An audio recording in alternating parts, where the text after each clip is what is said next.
So basically, as we talked about in the opening session, it was launched following the June 2014 Dakar Financing Summit, of which President Macky Sall championed that summit, where 16 projects of the PIDA, of the Program for Infrastructure Development program was showcased in Dakar, Senegal. There was a need for a continental business network to be launched so that the private sector can participate better in the implementation of PIDA. So that's where the rationale of the CBN came about. And specifically, the participation of private sector was to ensure that the bottlenecks in terms of financing and investment and going all the way to financial close of these projects, private sector participated. So as we already said, the network provides this exclusive gathering, an opportunity to discuss and make recommendations to the heads of state.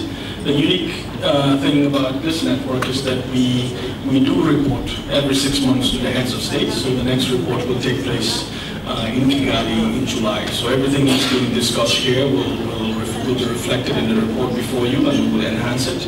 And the heads of state do get a one-page summary. And also the representatives of the heads of state do get a briefing and an in-depth report. Also, the ambassadors in Addis do also get that report. So it's a mechanism of which allows for the heads of state to be briefed. And we will showcase what we are doing in ZTK just to show that this is definitely a platform where business meets public interest. Next slide, please. So what have we done? The fourth quarter of 2015 was a hectic year for the NEPAD agency, but we managed to pull off the work plan of the CBN, and some of you present were at that council meeting. The council is made up of 21 personalities, and some of the personalities are here. And so that was launched in New York as part of the Africa Week events. That was groundbreaking. And the council deliberated on a 12-month work plan. So the first milestone was the PIDA Week, which took place in November 2015 in Abidjan. And interestingly enough, the discussions we had at the PIDA Week, which ranged from the genders panel to the youth panel to the employees panel, all had our CBN members. So for the first time, we have perspectives coming from the private sector on how to move the PIDA projects, but also giving it a human twist. So that was one of the activities we accomplished. So in the fourth quarter of 2015, achieved output. We had an agreed work plan for 2016, and then we ensured that CBN members participated actively in the PIDA Week events. The second PIDA Week will actually take place in November. Next slide, please. In the first quarter of this month, we started setting up an effective structure for CBN high-level coordination with governments.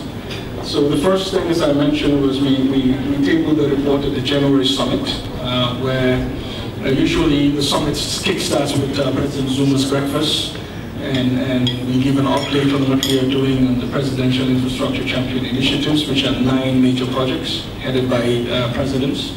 And then we have the NEPAD HSGOC, Heads of State and Government Orientation Committee. So the work of the CBN was actually tabled, and we had an actual decision to encourage private sector to participate more in PIDA. We expanded the membership base from 42 to about 60 or 65. I saw some emails a few days ago of 4 or 5 CEOs wanting to be part of the network. And we also started the planning of the Logistics and Trade Facilitation Initiative called Move Africa, which we had mentioned that was launched at the World Economic Forum in Kigali. So what did we achieve in the first quarter?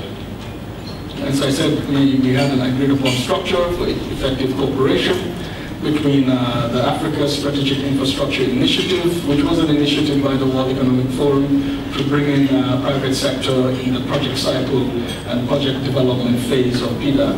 So we've joined those 2 groups, and so now we have one group called the CBN. And then we have also introduced a new initiative called Move Africa, which we talked about also. Next slide, please. The second quarter, which is the quarter that we're in, according to the council, the work plan that the council endorsed, the CBN was supposed to tackle 2 thematic themes. I'm glad to report that we are actually dealing with one of those 2 themes in today's gathering. So I think we are on track. Unfortunately, we couldn't do 2 themes because the year is packed. But I think we have delivered 50% on that, and this is the de-risking theme, which is the 3rd theme that was supposed to be tackled according to the 2015 work plan. Next slide, please. What do we expect going forward? In the 3rd quarter, we expect this report to be presented by the co-chairs of the CBN, also the work we're doing in Move Africa to be presented to the heads of state in Kigali. And then we expect the post-heads of state and government orientation committee council meeting, so we can work together with the CBN to select some concrete projects. And I think the ZTK presentation will also give us guidance as to the potential for private sector to be involved in these projects. We expect an agreed upon project, that is 1 or 2, and also to select some sort of a selection on how to unlock the logistics issues around North Africa. So this is what we expect in the 3rd quarter. Next slide, please. And then in the 4th quarter, we will meet again as a council, and well, the council members will meet, not we as a council, but rather the council members, the membership of 21, to assess the work of the CBN and also to plan the 2017 work plan of the CBN. And I think that's the final slide. Next slide. Yes, thank you very much. Thank you, Hubert. Thank you. Thank you, Sinead. You've certainly been busy at the Secretariat there. Goodness. Doing business in Africa. You can't afford to be without Africa Investor.